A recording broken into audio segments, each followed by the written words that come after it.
Hey everyone, I hope you're all doing well. Welcome back to another video here on the It's Kbo channel, and we've got something very different, but I think quite interesting today. We're not doing FIFA.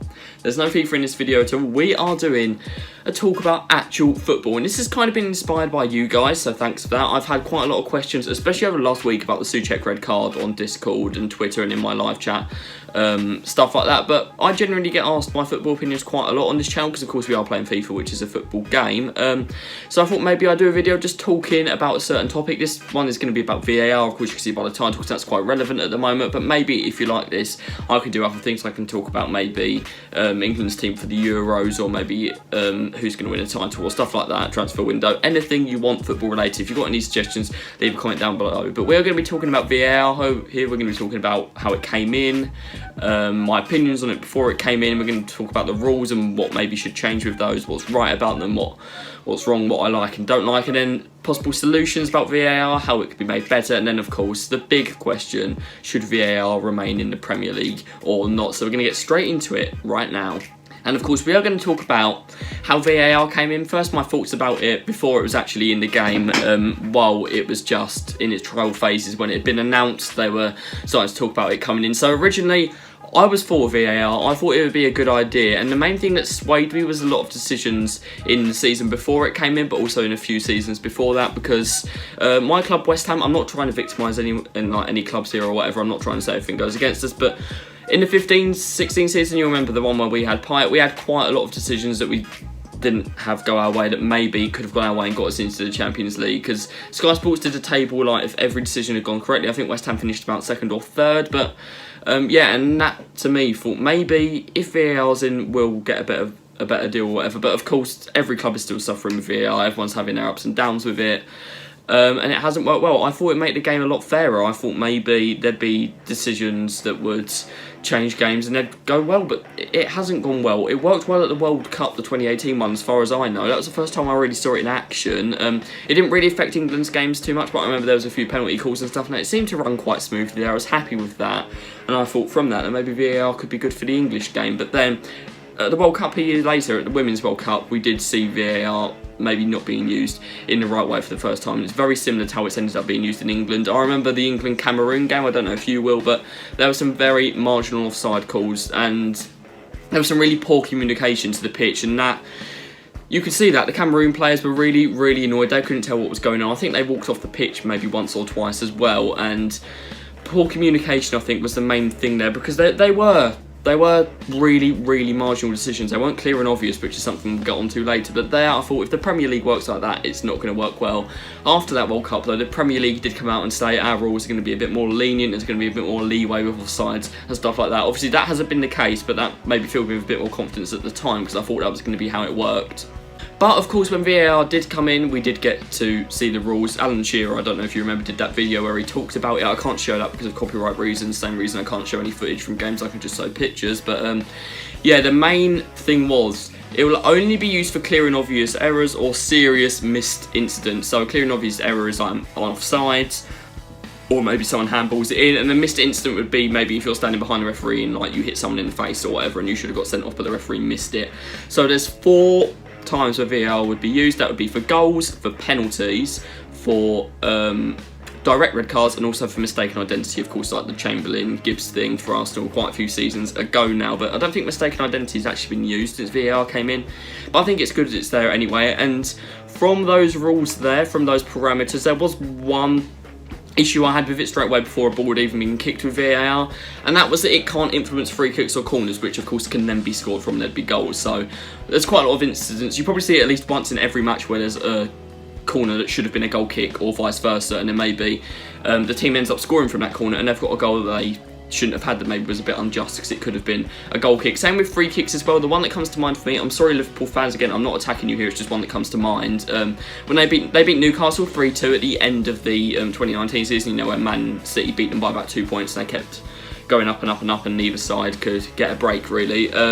Yeah, they were at 2-2. Someone dived, I can't remember who it was, I think it was Origi or Shaqiri or someone like that, and they got a free kick right at the end of the game. Shaqiri crossed it in, Origi scored, it went 3-2, and that meant that the title chase went down to the final day. But goals like that, like, it was unjust, but VAR can't do anything about it. They can't stop that goal from standing because it wasn't directly a goal from that period of play. The free kick happened before and it was in a different phase of play, so it doesn't count, and that I think was a bit inconsistent. It would lead to more injustices, because of course if Man City lost on the final day, Liverpool would have won the title by like a point, and then that would definitely have been talked about a lot. Of course, like the Villa goal and technology thing that we could get onto a bit later, but we're going to talk about certain instances here. We're going to talk about offsides, we can talk about handballs, red cards, stuff like that, but I'm going to start off with offsides because I think that is the biggest issue.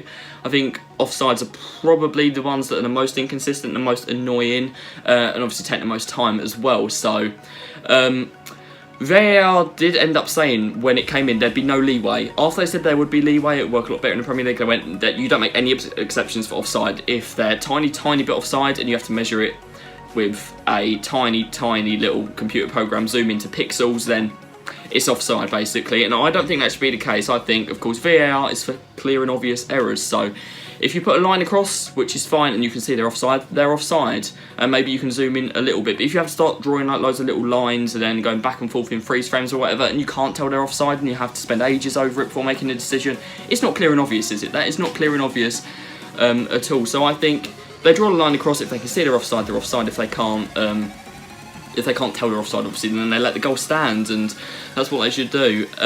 And there is loads and loads of examples of this. Of course, you've got Ollie Watkins against West Ham. I know it's against West Ham, but I still think it should have stood as a goal.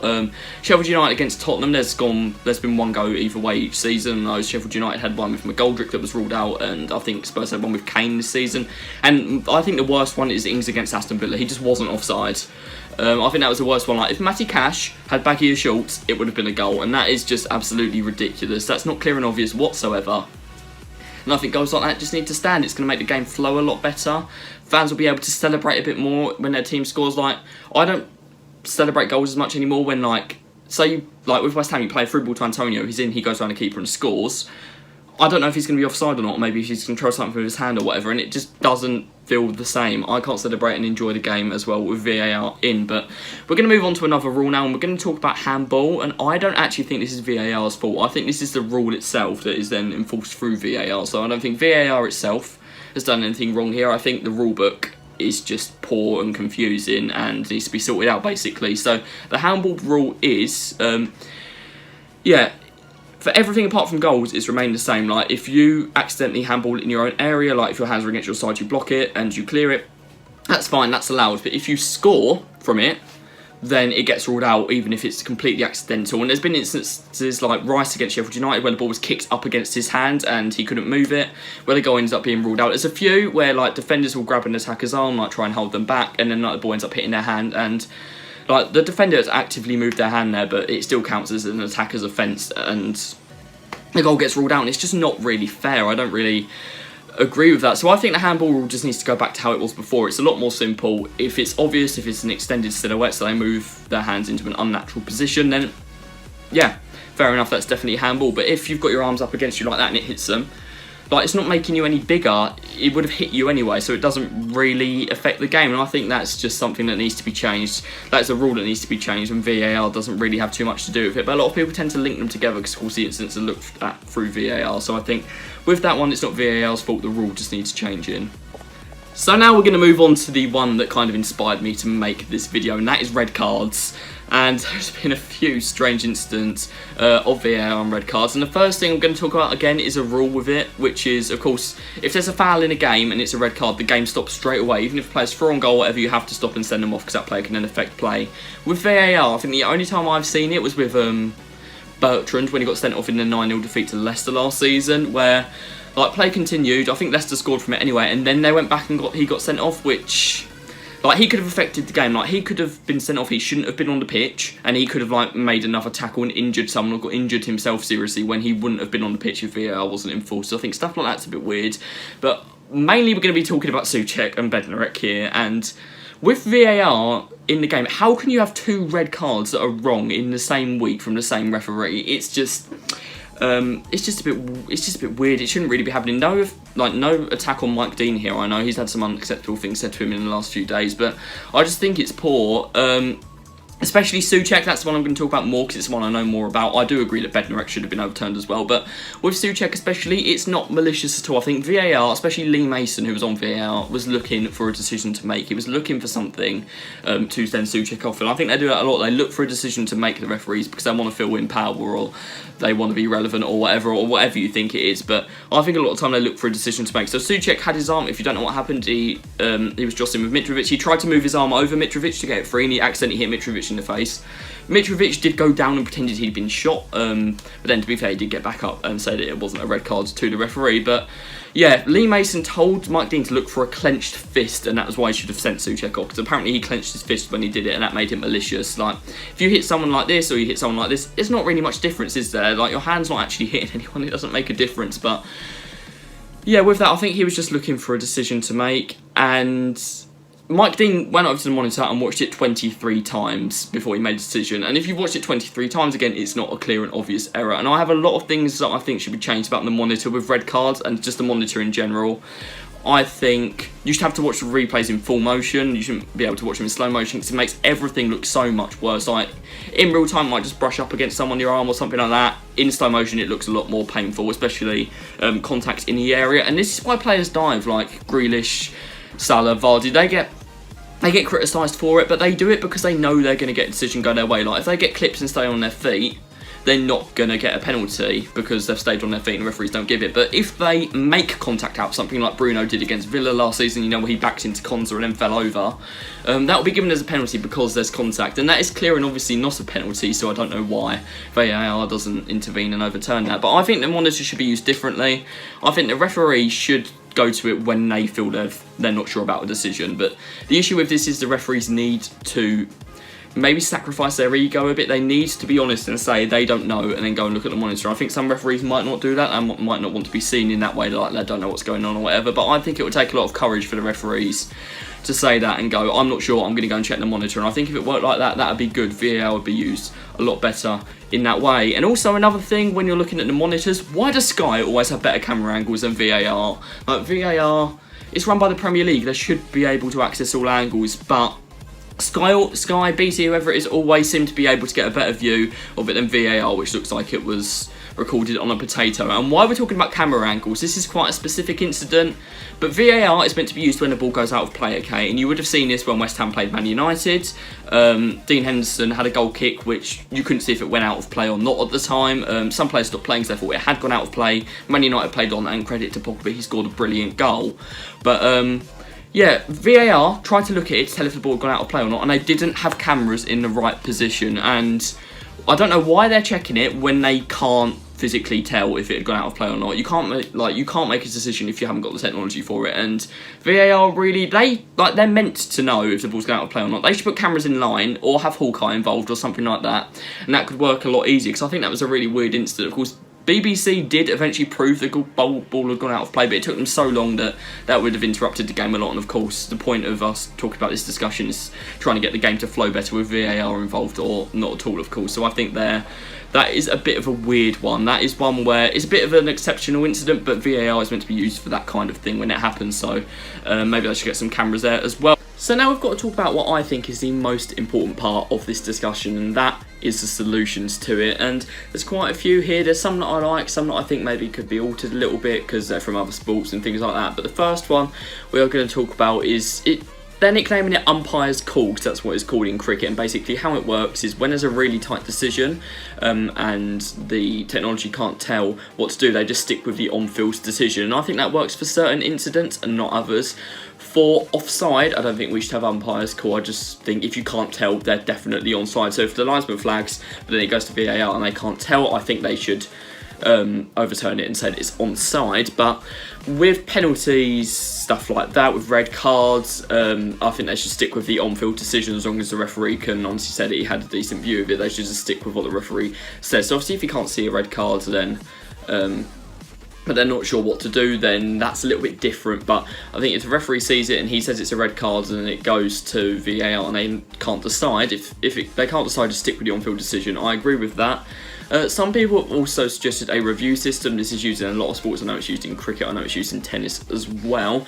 And that is that each captain has 2 reviews they can use where they want the referee to look at a decision on VAR. And this one's a little bit time consuming. I think it does have its good aspects, like the teams have to be tactical. They can't just appeal everything. They can't just complain at the ref the whole time. They have to choose when they want to appeal. And that is a little bit of a tactical thing. It's a thing in cricket, like people... like the captain can be criticised if they don't appeal certain things. Maybe in football it go to the manager, and the manager has to flag down the 4th official and tell them, or something like that. And I think that could work. The review system's one that's just a bit strange. I think it could work, but I think it's going to be too time consuming, so I'd rather stick with umpire's call for now. And one thing that I do think actually would be really helpful is if they mic'd up the referee, and if they just gave the crowd in the stadium especially a lot more transparency about what's going on. Because when you're in the stadium and you see the VAR call, you never know what it's for.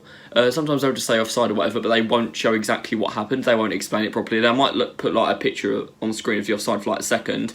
But I remember I was at a game where Glenn Murray scored a goal against West Ham, and it looked like handball. And then they showed the replay in the stadium, and it still looked like handball, and the goal stood. I think it wasn't handball, but they just showed a wrong angle, and it wasn't very clear to the fans. So if the referee could say what was going on, that would work a lot better. Or maybe if VAR could have a representative that tells the fans what's going on, I think that could really help. Because there is a video on YouTube, I might link it down below, where the referee did a game mic'd up. It was like a charity match or an all-star match or whatever, but it worked really well.